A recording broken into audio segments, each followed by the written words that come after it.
கள்ளக்குறிச்சி மாவட்டம் சங்கராபுரம் வடக்கு ஒன்றியம் ரிஷிவந்தியம் தொகுதி வானவரம் தாலுக்கா புதுப்பட்டி எல்லையில் பல வருடமாக புதுப்பட்டி எல்லையில் ஹைஸ்கூலுக்கும் Thennandapuram bus stand main road Ganapathi மெடிக்கல்ண்ட சாக்கடை தண்ணி ஆறு போல குளம் போல நின்று கிடந்தது. அனைத்து பிள்ளைகளும் சாக்கடை தண்ணியில் மெரிச்சி ஏறி வருது. அப்படி என்று இந்த 2025 மிக மிக அதிக போராட்டமாக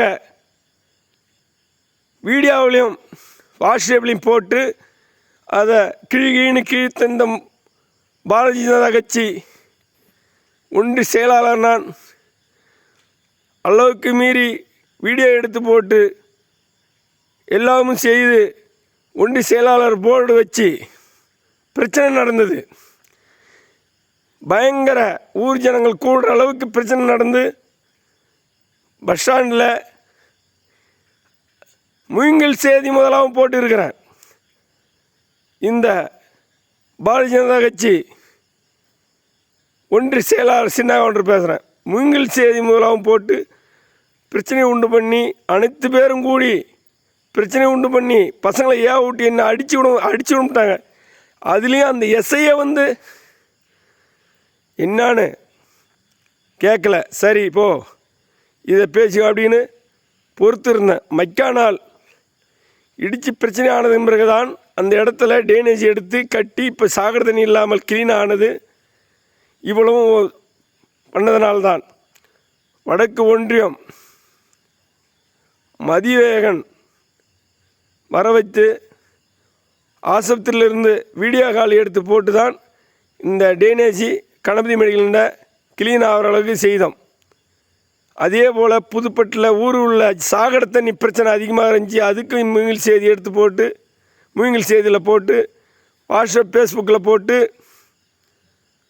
அனைத்து டிச்சி குளம் கேகுளம் ஐயங்குளம் அத்தனையும் செய்தியில் எடுத்து போட்டு மூங்கில் செய்தியில் போட்டு விட்டது.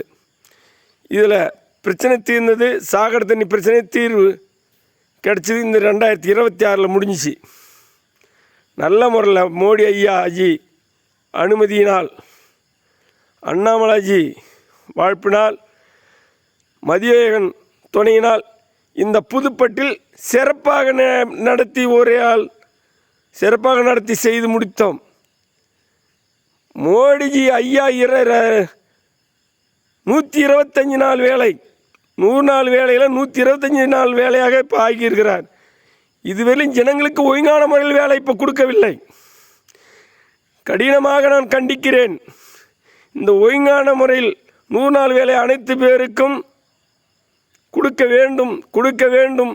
நல்ல முறையில் காசு மக்களுக்கு ஏற வேண்டும் என்று மோடி ஐயா அவர்களுக்கு, அண்ணாமலை அவர்களுக்கு வேண்டுகிறேன்.